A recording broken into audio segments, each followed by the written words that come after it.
Tangerang, Banten sekitaran tahun 2014. Toro dan Wanti adalah pasangan suami istri yang bermukim di sebuah komplek perumahan yang masih tergolong sangat baru. Dengan penghuninya yang masih terbilang sangat sedikit, dalam satu blok terbilang masih banyak rumah-rumah yang kosong dan tidak berpenghuni. Sebagian ada yang terawat dengan baik karena sang pemilik rutin datang untuk membersihkan rumah atau sekedar menengok saja. Namun, ada pula yang dibiarkan terbengkalai hingga temboknya mulai terlihat kusam dengan halaman yang ditumbuhi rumput liar yang kian lama kian meninggi. Ada banyak alasan mengapa rumah-rumah itu belum ditempati atau dibiarkan kosong. Tapi kebanyakan rumah-rumah itu sengaja dibeli untuk dijadikan aset atau investasi jangka panjang karena harganya yang masih tergolong murah dan diharapkan akan meningkat nilai jualnya di tahun-tahun ke depan. Seperti halnya area Blok C tempat di mana keluarga Toro tinggal. Susunan rumah yang berderet saling berhadapan itu dihuni tak lebih dari 3 keluarga saja, ya sisanya kosong. Hanya ada Pak Samsudin yang tinggal sendirian di rumah paling ujung, serta keluarga Toro dan keluarga Pak Faisal yang kebetulan rumahnya saling bersebelahan di ujung satunya lagi. Selama tinggal di situ mereka jarang sekali berinteraksi, tapi ya wajar saja karena memang Pak Samsudin ini adalah seorang pedagang yang jarang berada di rumah. Dia sering sekali pergi keluar kota dan keluarganya pun masih ada di Sumatera. Sedangkan Toro adalah seorang buruh pabrik yang memang sering pulang larut malam. Lalu Pak Faisal entah apa pekerjaannya karena ia jarang sekali keluar rumah. Tapi walaupun seperti itu, Toro pun tetap mencoba untuk menjalin silaturahmi dengan tetangganya yang memang hanya segelintir orang itu saja. Sesekali, ia pun mengunjungi rumah mereka pada saat dia libur kerja demi terciptanya rasa keakraban. Pak Samsudin ternyata sangat ramah. Ia pun menyambut niat baik Toro. Ia pun kerap berbalas berkunjung bila sedang ada waktu luang. Namun, tidak dengan Pak Faisal. Ya, sejak tinggal di situ, dia dan keluarganya hampir tak pernah keluar rumah. Mereka hanya keluar rumah bila ada keperluan saja. Tadinya Toro pun heran, kenapa Pak Faisal dan keluarganya seperti membatasi diri. Tapi Pak RT sekitar sempat bercerita, jika Pak Faisal terjerat hutang yang lumayan besar hingga membuat dia dan keluarganya sengaja berpindah dari Jakarta untuk menghindari dari para pengejar dan para penagih hutang. Di rumah Pak Faisal ada beberapa orang anggota keluarganya. Ada Ibu Mirna, istrinya Pak Faisal. Ada Feby, putri mereka satu-satunya yang berusia sebaya dengan Alia. Dan ada Bu Fatimah, ibu mertua dari Pak Faisal yang terserang sakit stroke hingga harus duduk di kursi roda. Dan dari kesemua orang itu hanyalah Feby yang terkadang main keluar rumah, itu pun hanya ke rumah Toro untuk bermain bersama Alia. Sepertinya Pak Faisal pun tak tega terus mengurung putrinya di dalam rumah. Barangkali ia pun sadar, biar bagaimanapun Feby adalah seorang anak yang masih butuh teman dan ruang gerak yang lebih luas agar bisa tumbuh kembang sebagaimana mestinya. Toro pun tak keberatan karena putrinya ya menjadi punya teman bermain di lingkungan yang terbilang masih sepi ini. Toro pun juga sempat beberapa kali berkunjung ke rumah Faisal untuk menciptakan iklim tetangga yang harmonis. Namun semua usaha Toro itu ternyata tak mendapatkan balasan yang setimpal karena Pak Faisal begitu menyebalkan. Saat Toro berkunjung, Pak Faisal terlihat tak terlalu antusias dalam menerima tamunya itu. Ia terkesan malas-malasan menjawab bila diajak mengobrol.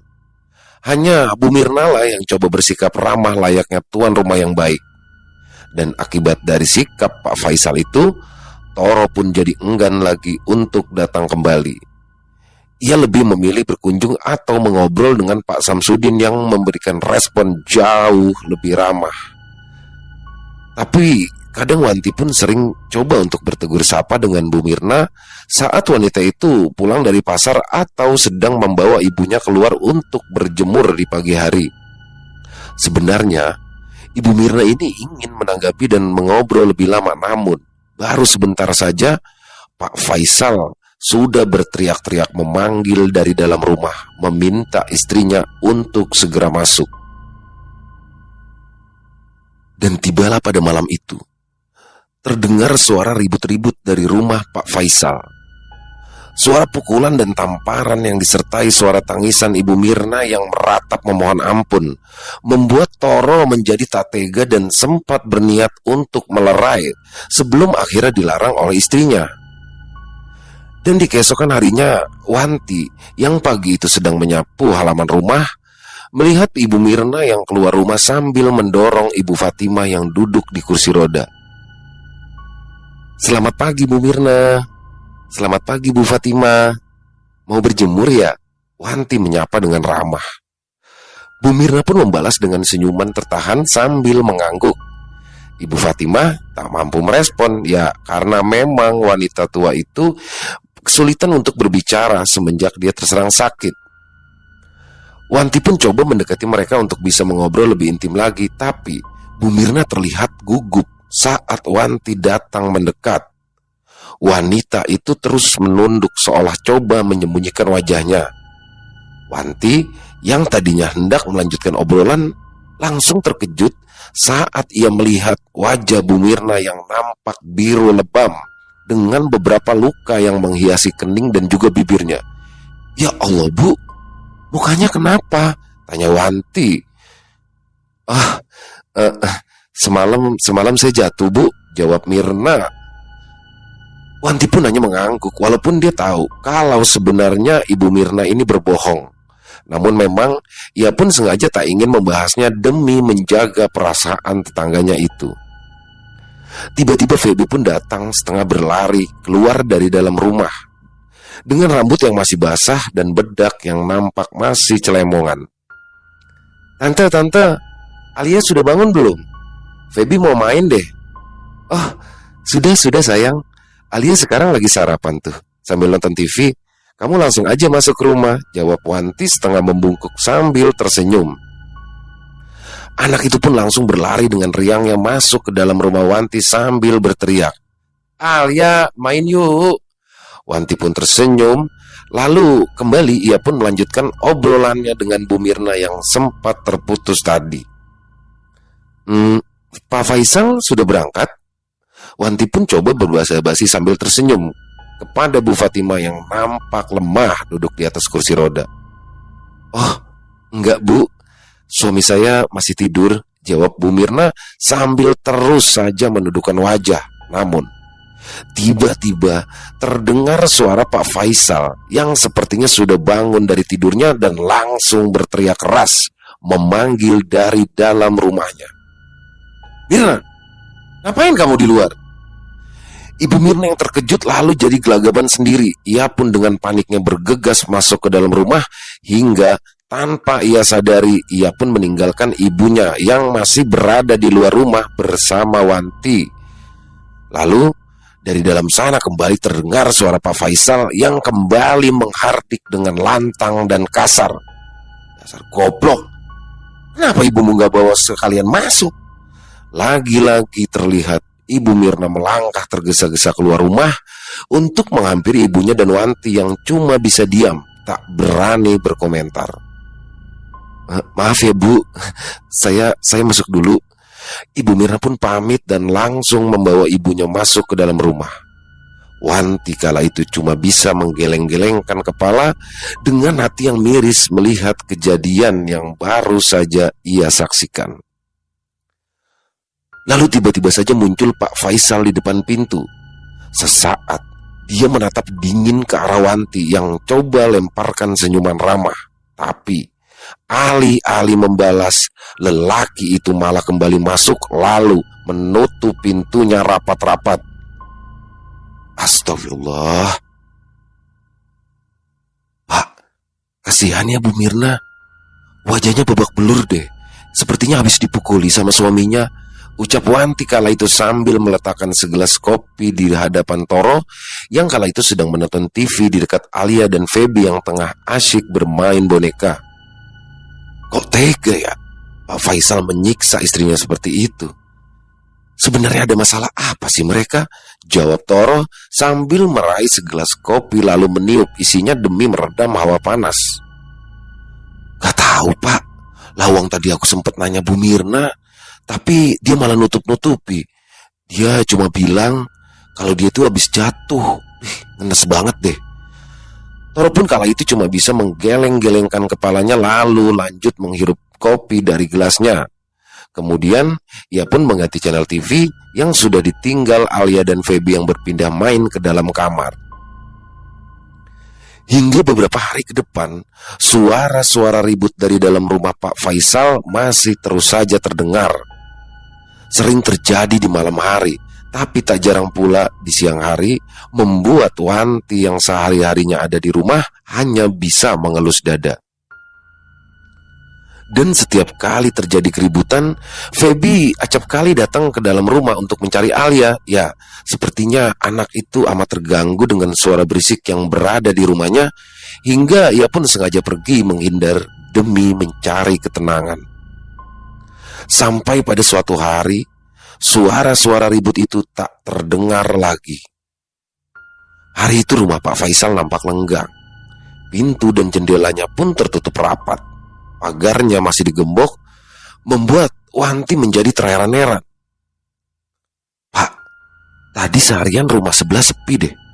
Pagarnya juga masih dikunci. Dan si Feby tumben juga gak main kesini. Aduh, ada apa ya Pak? Perasaanku gak enak. Tanya Wanti pada Toro yang malam itu baru saja pulang kerja. Mungkin saja masalah mereka sudah selesai, atau barangkali juga mereka sedang pergi ke Jakarta. Mereka kan katanya juga masih punya rumah di sana kan? Yalah, gak usah ngurusin mereka. Lagian kan kamu sendiri yang pernah bilang kalau kita gak perlu ikut campur.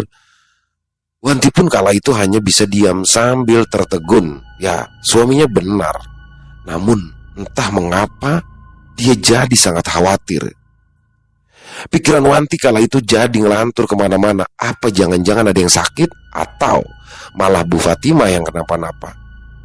Akhirnya Wanti pun coba menepis semua prasangka buruk dan berharap jika mereka semua baik-baik saja seperti yang suaminya bilang. Hingga di 3 hari berikutnya, rumah Pak Faisal pun masih terlihat lenggang. Lampunya pun seperti sengaja dimatikan, membuat rumah itu gelap gulita bila malam hari tiba. Sampai pada akhirnya, Alia, main yuk. Terdengar suara Feby memanggil-manggil dari luar rumah. Wanti pun seketika terbangun. Dilihat jam dinding kala itu menunjukkan tepat pukul 1 tengah malam. Sejenak dia diam coba menyimak, lalu suara Feby kembali terdengar memanggil-manggil dari luar sana. Alia, main yuk. Feby, kok malam-malam begini? Batin Wanti bertanya-tanya. Dilihatnya sang suami yang masih tertidur kelelahan di sampingnya, ia pun menjadi tak tega untuk membangunkan. Akhirnya dia sendirian keluar kamar menuju pintu rumah. Wanti pun menjibak tirai jendela lalu mencoba mengintip. Dilihatnya kala itu Feby yang diam berdiri di tepi jalan persis di depan pintu pagar yang tertutup rapat. Wanti pun langsung memutar anak kunci dan segera membuka pintu. Tapi ia pun jadi terkejut karena Feby tak ada lagi di sana. Loh, kemana dia? Wanti yang penasaran pun bergegas keluar melintasi teras, lalu berdiri di depan pintu pagar sambil menoleh ke kanan dan ke kiri mencoba mencari-cari. Namun sepi, tak ada Feby. Yang ada hanya jalanan lenggang yang temaram diterangi cahaya lampu yang redup. Wanti pun bingung. Diam berpikir hingga dahinya berkerut. Dia yakin sekali kalau tadi ia melihat Feby, tapi sekarang di mana anak itu? Benak Wanti pun berontak minta jawaban. Lalu dia pun mencoba melongok rumah sebelah, tapi sepi, lampunya pun mati. Sama seperti hari-hari belakangan ini. Dugaannya, jika keluarga Pak Faisal yang pergi ke Jakarta dan kini sudah kembali, jadi tak terbukti. Akhirnya Wanti pun kembali masuk ke dalam rumah dengan benaknya yang masih ribut. Akal sehatnya bilang kalau semuanya hanyalah halusinasi, tapi batinnya terus meyakini jika tadi dia benar-benar melihat Feby. Dan di malam berikutnya, Wanti yang baru saja pulang mengaji dari masjid dengan mengajak Alia kala itu menjadi terheran-heran ketika Alia tiba-tiba berteriak memanggil saat mereka baru saja tiba persis di depan pintu pagar rumah. "Feby, kamu lagi ngapain?" Melihat hal itu, Wanti pun kaget langsung bertanya, "Alia, kamu manggil siapa?" "Itu Bu, itu ada Feby lagi main sendirian. Padahal kan di sana gelap. Ngapain ya dia main di situ?" Jawab Alia kala itu sambil menunjuk ke arah sebuah rumah kosong tak jauh dari tempat mereka berdiri. Wanti pun ikut melihat ke arah yang Alia tunjuk. Tapi dia jadi bingung sendiri karena kala itu ia merasa tak melihat apa-apa. Seketika hatinya pun menjadi khawatir. "Kamu salah lihat kali, gak ada siapa-siapa kok." "Ya ampun, itu Bu. Masa ibu gak lihat sih? Tuh lihat tuh, Feby lagi dada-dada tuh, panggil Alia tuh. Bu, Alia boleh ya main sebentar aja. Kasihan sama Feby." Demi mendengar hal itu, bulu kuduk Wanti pun langsung berdiri. Dia menduga jika Alia sedang melihat sesuatu yang tak kasat mata, ya, sesuatu yang selama ini dikhawatirkannya, mengingat banyaknya rumah kosong di sekitaran sini yang orang bilang sering menjadi tempat para dedemit dan makhluk halus bersarang. Dan tanpa banyak bicara, Wanti pun langsung mengajak putrinya masuk. Alia pun menurut, namun sebelum masuk anak itu masih sempat berteriak, "Feby, aku masuk dulu ya, mainnya besok aja." Dan beberapa jam kemudian, Toro yang baru saja pulang kerja kala itu melihat Bu Mirna berdiri mematung di depan teras rumahnya yang gelap. Tak biasa-biasanya dia begitu, apalagi malam-malam seperti ini. Toro pun hendak menyapa sekalian menanyakan kabar wanita itu berikut keluarganya. Jujur saja, sebenarnya Toro pun juga cemas dengan keadaan mereka yang memang sudah beberapa hari ini tak menampakkan batang hidungnya. Toro pun mematikan mesin motor lalu turun sambil membuka resleting jaketnya. Matanya terus memandangi ke arah Bu Mirna yang masih saja diam berdiri sambil menatap kosong ke arah depan. Kala itu tubuhnya hanya terlihat setengah ke atas karena terhalang tembok pagar. "Apa kabar Bu Mirna?" Toro pun coba berbasa basi, namun Bu Mirna tetap diam. Mungkin dia tak mendengar, mungkin dia sedang melamun. Begitulah batin Toro coba memaklumi. Akhirnya Toro pun melangkahkan kakinya untuk mendekat sampai ke depan pintu pagar rumah tetangganya itu. Dan ia pun langsung terkaget. Ya Allah! Kala itu Toro melihat Ibu Mirna berdiri dengan perutnya yang nampak basah, bersimbah darah. Toro pun tersurut mundur, dadanya berdegup keras.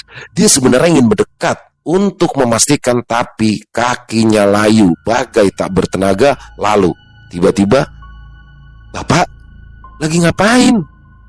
Toro bagaikan tersadar kala melihat istrinya Wanti yang sudah berdiri di dekatnya dengan wajah yang kebingungan. Itu Bu, itu Bu Mirna terluka," sahut Toro sambil menunjuk ke arah di mana Bu Mirna berdiri. Tapi dia jadi melamun saat melihat arah yang ditunjuknya kala itu kosong. Ya, Bu Mirna tak ada lagi di situ. "Mana Pak? Gak ada siapa-siapa." Wanti pun ikut bingung memandang ke arah yang Toro maksud. Keduanya kini saling pandang dengan pikirannya masing-masing. Namun Toro yang sudah kembali menguasai diri pun coba meredam suasana yang makin menjurus ke arah keseraman. Mungkin aku hanya salah lihat.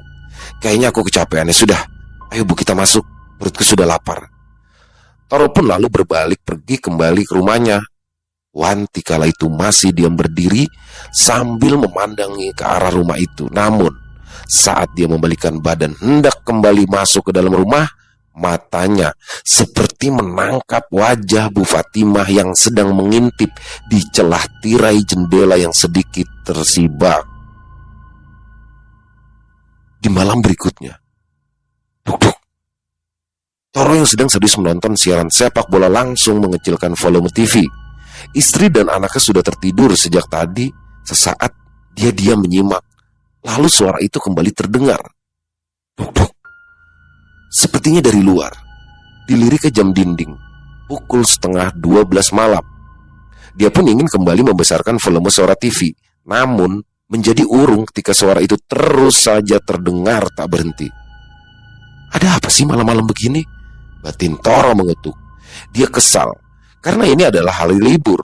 Menonton pertandingan sepak bola adalah momen yang sangat berharga buatnya, yang memang sering bekerja hingga larut malam. Kini saat dia sedang istirahat sambil menikmati acara kesukaannya, ketenangannya malah terusik. Tadinya Toro tak mau ambil pusing. Dia berpikir mungkin itu cuma ulah tikus atau kucing yang memang sedang mengorek-orek tong sampah sampai terbalik. Namun saat suara itu terus saja terdengar, akhirnya ia pun memutuskan untuk memeriksanya sambil mengomel sepanjang langkahnya mendekati pintu. Toro pun membuka pintu lalu berdiri bertolak pinggang sambil memperhatikan sekeliling. Tapi tidak ada apa-apa. Semuanya masih tetap pada tempatnya, tong sampahnya pun tak terbalik. Tapi suara itu terus saja terdengar dan kini Toro pun baru sadar. Ya, asalnya dari teras rumah sebelah. Toro pun mendekati pagar tembok pembatas antara dua rumah yang tingginya hanya sebatas dada. Namun, ketika akhirnya dia sampai di situ lalu mencoba melongok, matanya langsung mendelik seolah tak percaya. Ya, ada kursi roda kosong yang bergerak-gerak sendiri maju mundur, membentur-bentur pintu rumah sebelah. Duk. Toro bersurut mundur, namun matanya tak kuasa berpaling untuk terus menatap ke arah kursi roda yang tak henti-hentinya bergerak membentur-benturkan daun pintu. Toro pun cepat-cepat berbalik masuk ke dalam rumah, lalu ia mengunci pintunya rapat-rapat. Sejenak dia masih berdiri bersandar di balik pintu dengan detak jantung yang melonjak drastis. Ya, Toro yakin dengan apa yang dilihatnya. Namun akalnya tak kuasa menjelaskan apa itu tadi. Apakah aku baru saja melihat hantu? Tapi dia tidak bisa menemukan jawabannya. Dia ingin kembali ke sana sekedar untuk memastikan, namun pikirannya yang tak karuan tegas melarang. Akhirnya ia pun mematikan TV dan langsung masuk ke dalam kamar, berniat untuk segera tertidur untuk dapat melupakan peristiwa tadi. Pak, kamu cium bau bangkai enggak? Tanya Wanti pada Toro yang pagi hari itu baru saja duduk hendak sarapan di meja makan. Iya Bu, sepertinya ada tikus mati, tapi di mana ya? Toro pun urung menyuap nasi karena jadi kehilangan selera kala itu. Coba dicari dulu deh Pak, mumpung belum berangkat. Masa seharian aku harus nyium bau bangkai seperti ini sih? Toro pun bangkit lalu mulai mengendus-ngendus mencari sumber bau di seluruh sudut rumah. Namun dia tak menemukan apapun yang ia cari, sampai akhirnya hidungnya menuntun untuk melangkah keluar saat bau itu justru kuat tercium dari arah luar sana. Di depan rumah diperhatikannya sekeliling sambil berdiri dengan hidung kembang kempis.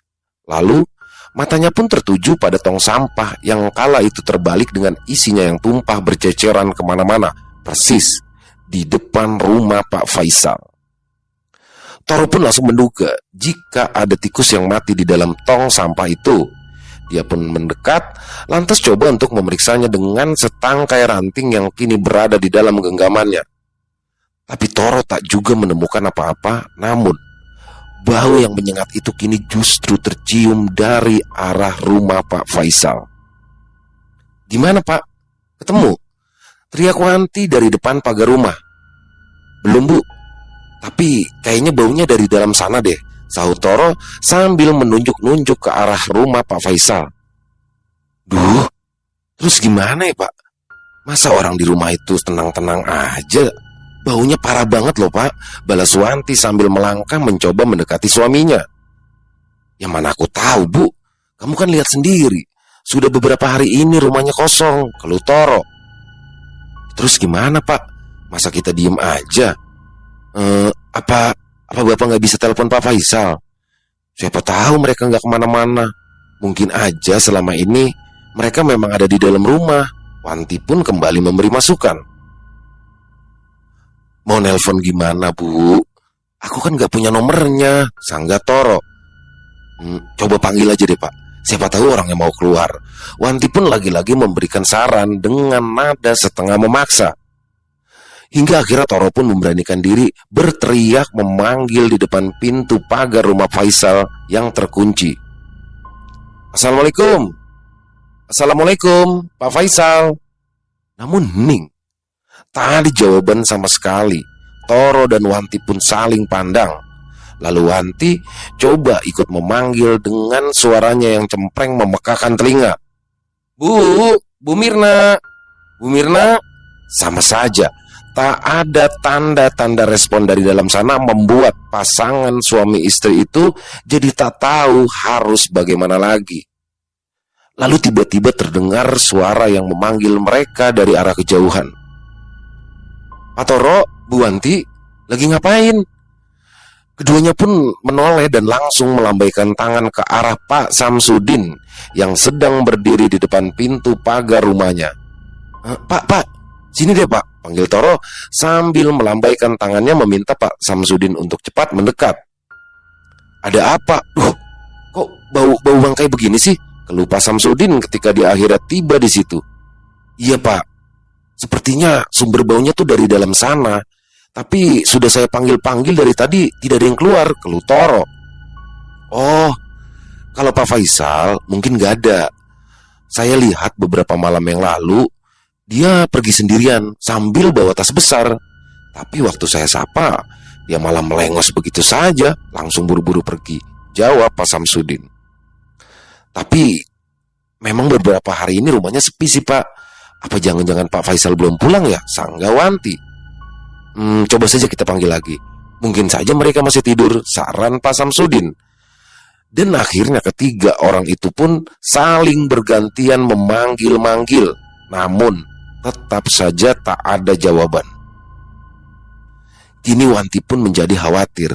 Jujur saja, ia masih merasa takut mengingat betapa memprihatinkannya kondisi Ibu Mirna saat terakhir kali mereka bertemu. Pak, jangan-jangan ada yang gak beres deh. Aku takut Bu Mirna kenapa-napa. Wanti pun berucap dengan wajah yang berubah menjadi tegang. Iya Pak Toro, Bu Wanti sepertinya benar. Jangan-jangan ada sesuatu yang gak beres. Bau seperti ini sepertinya bukan sekedar bau bangkai tikus Pak. Ini beda. Pak Samsudin pun coba memberikan pendapat. Ya betul, tapi kita tidak bisa main masuk begitu saja. Nanti malah terjadi kesalahpahaman. Apa sebaiknya kita lapor PRT saja, kata Toro. Mereka pun saling sepakat dan akhirnya saat itu juga mereka pun pergi mendatangi Pak Salamun, sang ketua RT yang rumahnya tak jauh dari situ. Di hadapan Pak Salamun mereka pun langsung menceritakan tentang bau bangkai tadi, sekaligus tentang kejadian ribut-ribut antara Pak Faisal dengan istrinya yang berujung pada kekerasan, dan juga tentang perginya Pak Faisal yang memang disaksikan oleh Pak Samsudin beberapa malam yang lalu. Kini mereka semua sudah berada di depan pagar rumah Faisal yang masih terkunci. Pak Salamun pun langsung meringis sambil menutupi hidungnya. Sesaat dia seperti menimbang-nimbang, lalu akhirnya memutuskan untuk nekat masuk saja. Toro dan Pak Samsudin pun langsung memanjat pagar, dan sebentar saja keduanya pun sudah berdiri di depan pintu rumah yang memang masih tertutup rapat. Sejenak keduanya saling pandang, lalu Toro pun mencoba mengetuk pintu sambil memanggil-manggil. Pak Faisal, Bu Mirna, Feby. Namun sepi. Toro dan Pak Samsudin menoleh seolah minta petunjuk kepada Pak Salamun yang kala itu masih berdiri di luar. Pak Salamun pun diam berpikir sebentar. Firasatnya mengatakan kalau ada sesuatu yang tak beres di situ, hingga akhirnya ia pun mantap mengambil keputusan. Kita dobrak saja. Demi mendengar perintah Pak Salamun, Toro dan Pak Samsudin bersamaan menghantam daun pintu dengan bahu mereka hingga berkali-kali, dan akhirnya pintu rumah itu pun jebol. Aroma bau bangkai langsung menyeruak keluar dari dalam ruangan yang begitu gelap dan pengap. Toro dan Pak Samsudin spontan meringis kebauan sambil memalingkan wajah. Keduanya berkali-kali meludah untuk meredam rasa mual. Toro pun menarik kerah bajunya hingga menutupi hidung. Pak Samsudin menggunakan satu tangannya untuk melakukan hal yang sama. Lalu keduanya melangkah dengan hati-hati masuk ke dalam sambil terus memanggil-manggil. Bu Mirna, Pak Faisal, ini saya Toro dan Pak Samsudin. Apa kalian ada di dalam? Kami masuk, teriak Pak Toro sambil terus melangkah diiringi Pak Samsudin. Dan saat keduanya tiba di dekat sebuah kamar, betapa terkejutnya mereka begitu melihat ada banyak bercak darah mengering yang berceceran di lantai. Astagfirullahaladzim. Pak Samsudin spontan menghentikan langkah, Toro pun ikut terhenti. Mata keduanya lantas jelalatan memandangi ceceran darah itu sambil coba menerka-nerka. Pak Samsudin pun menunjuk-nunjuk seolah memberitahu kalau ternyata ceceran darah itu terus masuk ke dalam kamar. Sebentar keduanya saling diam. Pikiran mereka liar dengan segala kemungkinan hal yang berakhir buruk. Toro pun meraih gagang pintu kamar dan coba untuk membuka. Namun dia pun menjadi kecewa saat mendapati pintunya terkunci. Rasa penasaran kian tak tertahan mendesak untuk segera mendapatkan pembuktian. Toro dan Pak Samsudin saling pandang lalu mengangguk seolah sepakat dalam diam. Ya, keduanya langsung menghantamkan bahu mereka untuk mendobrak pintu kamar itu. Pintu kamar pun berhasil terbuka dan mata keduanya langsung terbelalak melihat pemandangan yang sangat mengerikan di dalam sana. Di atas ranjang yang berantakan itu ada tubuh Ibu Mirna terlentang kaku dengan sebilah pisau yang kala itu masih menancap di perutnya. Dan di sebelahnya terbaring sosok Feby yang wajahnya nampak ditutupi dengan bantal. Dan di dekat ranjang ada Ibu Fatimah yang tergolek kaku di lantai dengan tubuh yang sudah bengkak membiru di samping kursi rodanya yang terbalik. Dan tanpa dikomando, Toro dan Pak Samsudin pun berlarian berhamburan keluar untuk memberitahukan kepada Pak Salamun tentang temuan mereka yang amat mengejutkan itu. Pagi itu, seisi komplek geger. Orang-orang berdatangan lalu berkerumun di sekitaran lokasi kejadian yang sudah digaris polisi. Begitu banyak petugas yang berjaga seolah tak mampu menahan animo masyarakat yang ingin ikut menyaksikan jasad ketiga orang itu dievakuasi. Toro, Wanti, Pak Samsudin dan juga Pak Salamun dibawa ke kantor polisi untuk dimintai keterangan. Hingga lepas tengah hari, keempat orang itu pun akhirnya diizinkan untuk pulang ke rumahnya masing-masing.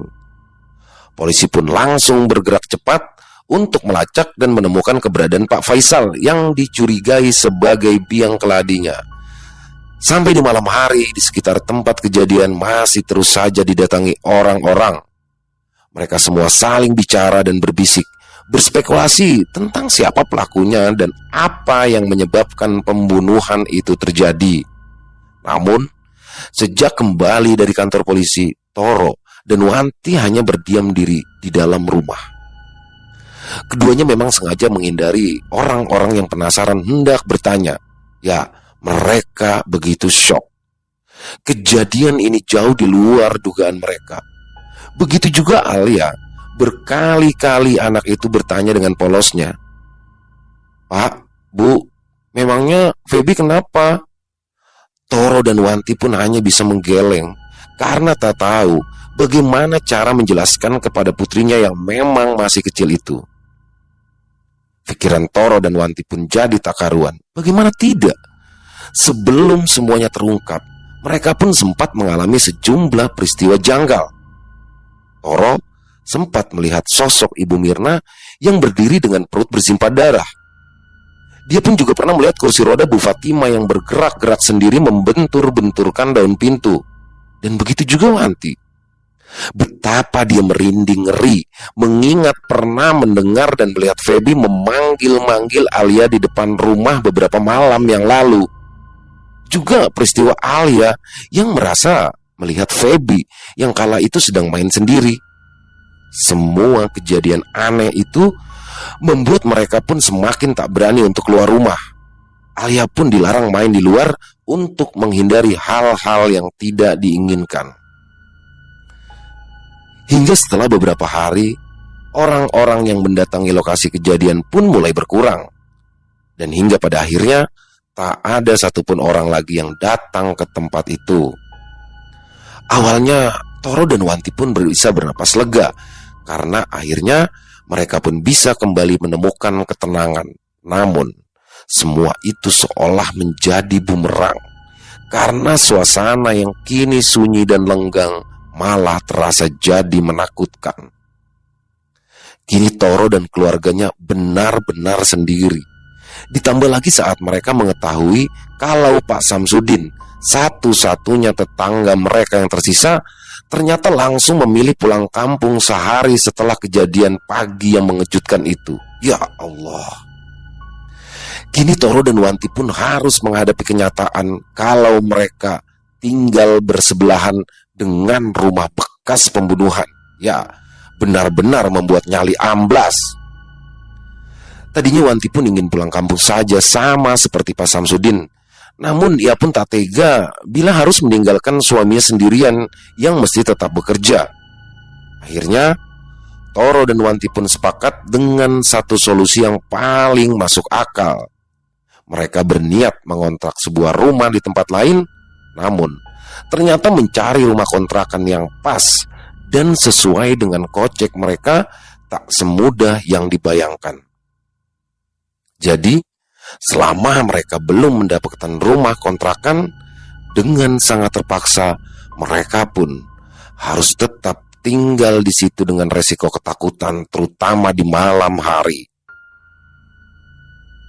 Malam itu jam sudah menunjukkan pukul 11 malam. Tapi Toro belum juga pulang. Wanti pun hanya diam duduk di atas ranjang persis di samping Alia yang sedang tertidur pulas. Wanti gelisah, berharap-harap cemas menunggu suaminya pulang.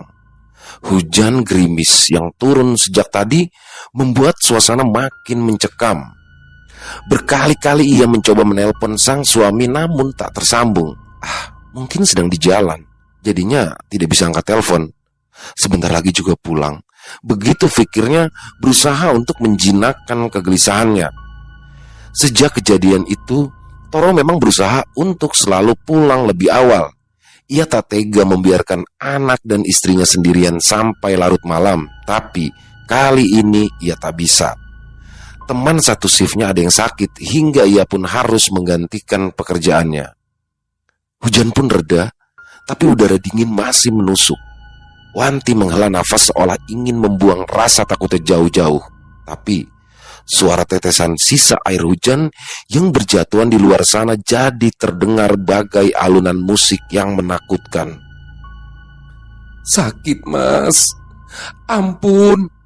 Astaga, Wanti tersentak saat mendengar suara wanita yang merintih memohon ampun. Ya, suaranya seperti timbul tenggelam di antara tetesan sisa air hujan yang berjatuhan dari tepian genting. Dia pun langsung tidur meringkuk sambil memeluk Alia erat-erat. Wajahnya sengaja ia benamkan di balik bantal, namun tetap saja telinganya masih menangkap suara rintihan yang kini seolah-olah begitu dekat. Ampun mas, ampun.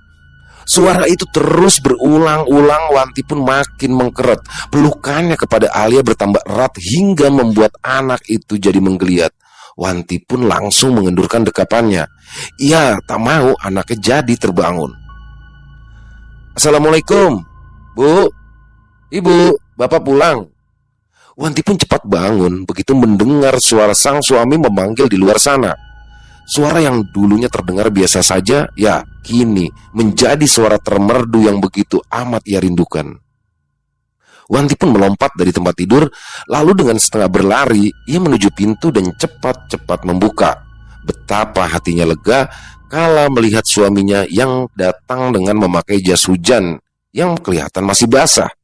Namun, kegembiraan Wati pun seketika pupus saat ia melihat sosok yang berdiri di luar sana. Ya Allah, persis di tepi jalan ada Ibu Fatimah yang sedang duduk di kursi roda bersama Ibu Mirna yang berdiri membelakanginya.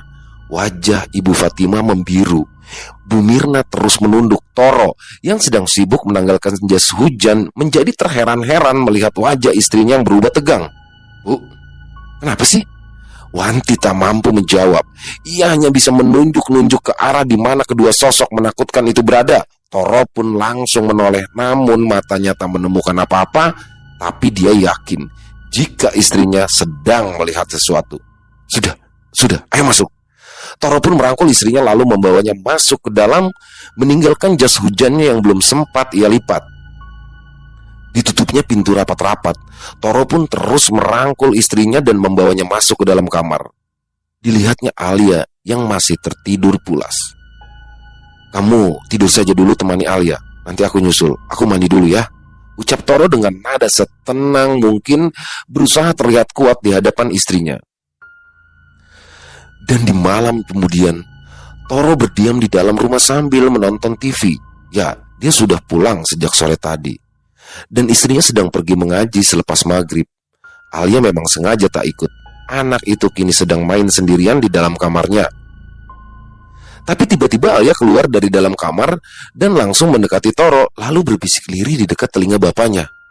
Pak, ada Feby di dalam. Dek, jantung Toro seperti mau loncat. Namun ia coba menguasai diri, tak ingin putrinya menjadi takut. Toro pun coba tersenyum seolah semuanya baik-baik saja. Masa sih? Ucap lelaki itu berusaha terdengar biasa. Alia mengangguk, lalu meminta tolong pada bapaknya. Ambilin boneka Alia dong. Alia gak mau kalau nanti dibawa Feby. Toro pun terdiam, sejenak dia ragu. Ini Alia jujur atau mengada-ngada? Namun ia pun tak mau mengecewakan putrinya dan pada akhirnya ia pun melangkah menuju ke dalam kamar diikuti Alia dari belakang. Kini Toro berdiri di depan pintu. Alia pun bersembunyi di balik kedua kaki Toro sambil mengintip. Di mana? Toro bertanya singkat. Alia pun menunjuk ke arah kolong tempat tidur dan pelan-pelan Toro pun melangkah masuk, meninggalkan Alia yang diam menunggu di depan pintu. Kini Toro sudah berada di samping tempat tidur. Ia pun kembali menoleh ke arah anaknya. Alia pun mengangguk, seolah-olah menyampaikan jika bapaknya sudah berada di posisi yang benar. Toro sejenak terdiam. Dadanya berdebar-debar. Walaupun Alia belum tentu benar, namun ketegangan ini tetap saja melelehkan nyalinya. Perlahan ia pun membungkuk untuk mencoba melihat ke arah kolong tempat tidur. Dan astaga, Toro seketika membatu. Sekujur tubuhnya menjadi kaku. Ada Alia. Ya, ada Alia yang meringkuk di bawah sana sambil memeluk boneka. Lantas anak itu berbisik lirih sambil menaruh telunjuk persis di depan bibirnya. Jangan kasih tahu Feby kalau Alia ngumpet di sini. Nanti boneka Alia direbut lagi, ucapnya sambil melirik ke arah pintu kamar. Ya Allah, Toro pun spontan menoleh ke arah pintu kosong. Tidak ada siapa-siapa. Toro yang bingung lalu kembali melongo ke kolong tempat tidur di mana ada Alia yang masih meringkuk memeluk bonekanya erat-erat. Ya, Toro sadar ini semua sudah tidak beres. Namun hatinya yakin kalau itu adalah benar-benar Alia, ya, yang ada di kolong tempat tidur itu. Lalu, tadi siapa yang mengajak dia ke dalam kamar? Toro pun langsung meminta Alia untuk keluar dari kolong tempat tidur. Ayo sayang, ayo, jangan takut ya, ada bapak di sini.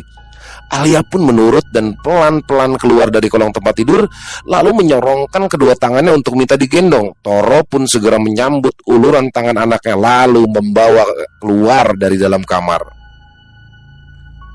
Dan di keesokan harinya, Assalamualaikum, Pak Toro, Bu Wanti.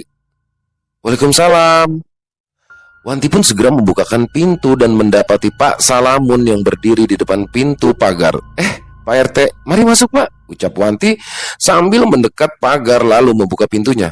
Pak Toro ada di rumah? Tanya Pak Salamun yang masih berdiri menunda langkah. Oh ada Pak, ada. Kebetulan hari ini dia libur, jawab Wanti yang langsung mengantar Pak Salamun masuk ke dalam rumah. Pak RT, ayo Pak silakan duduk Pak. Tumben pagi-pagi begini sudah mampir kemari. Toro pun berdiri menyambut lalu mempersilakan tamunya untuk duduk. Iya Pak, saya ada kabar baru. Pak Faisal sudah ketangkap, jawab Pak Salamun sesaat setelah duduk di hadapan Toro yang langsung tercengang mendengar kabar yang baru saja disampaikan. Bener Pak, gimana Pak ceritanya Pak? Toro pun bertanya dengan begitu antusias. Kemarin saya dapat panggilan dari kantor polisi. Nah, di sana saya sudah dapat info kalau Pak Faisal sudah tertangkap. Rupanya selama ini dia bersembunyi di rumah familinya. Alhamdulillah, Toro pun berucap lega. Ayo Pak RT silakan diminum. Wanti pun datang sambil membawa kopi lalu meletakkan di hadapan Pak Salamun. Bu, Pak Faisal sudah ketangkep Bu, ucap Toro. Alhamdulillah, sahut Wanti lalu duduk dengan wajah kaget dan mata yang membesar. Pak Salamun pun kembali menceritakan kabar berita yang tadi sudah ia sampaikan kepada Pak Toro. Terus Pak Faisal ngaku nggak ya kalau dia yang bunuh? Kalau iya, sebabnya apa ya? Wanti memberondong Pak Salamun dengan semua pertanyaan yang selama ini memang membuatnya penasaran. Ya, dia ngaku.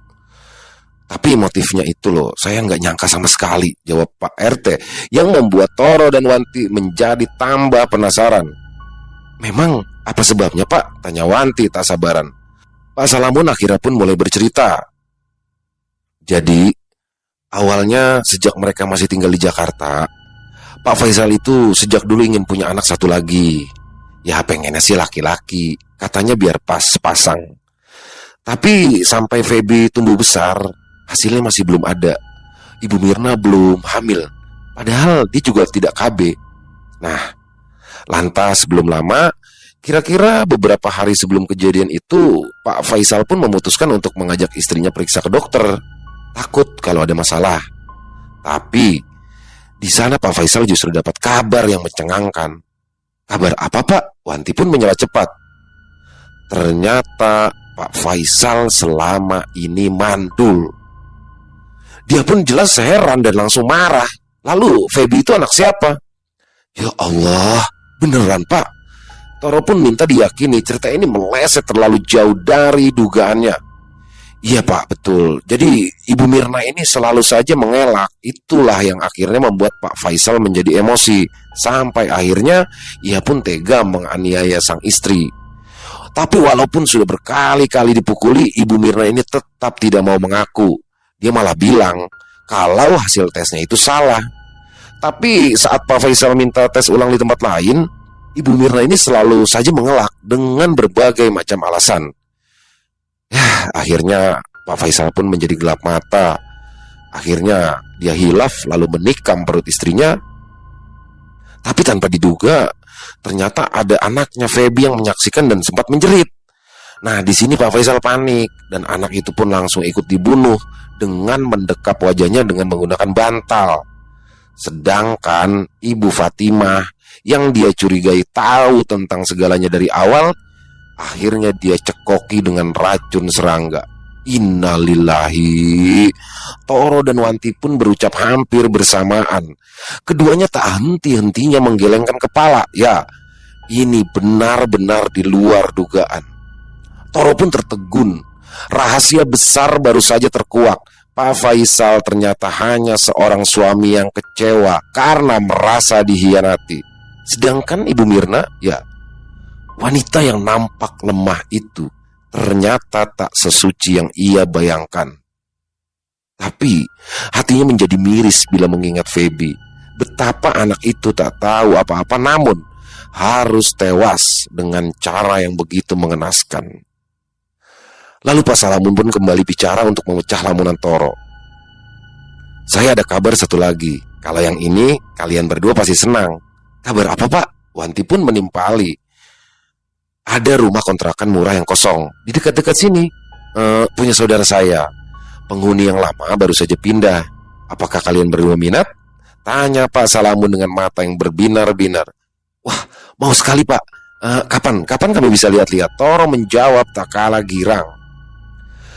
Kalau mau sekarang juga bisa. Mumpung Pak Toro ada di rumah, gimana? Baik Pak, sebentar, saya ganti baju dulu. Dan singkat cerita, akhirnya Toro dan keluarganya pun berpindah ke rumah kontrakan yang ditawarkan oleh Pak Salamun. Sebuah rumah yang terletak di area perkampungan yang tak jauh dari komplek mereka tinggal. Suasananya ramai dan riuh. Tapi Toro dan Wanti tak keberatan, bagaimana tidak? Setelah sekian lama mereka disiksa oleh kesunyian, keramaian pun menjadi sebuah anugerah yang pantas mereka syukuri.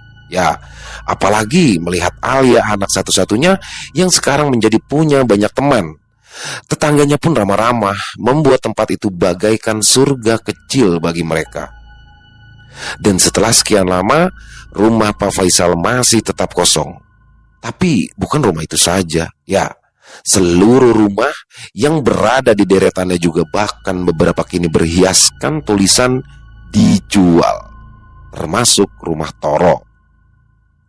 Konon katanya sering terdengar suara lintihan dan tangisan wanita yang seperti memohon ampun dari rumah Pak Faisal. Entah itu benar atau hanya bualan saja, tak ada yang berani memastikan.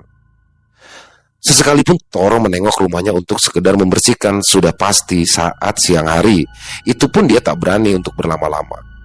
Toro masih berharap jika rumahnya itu cepat laku walaupun dia agak pesimis. Tapi mau bagaimana lagi?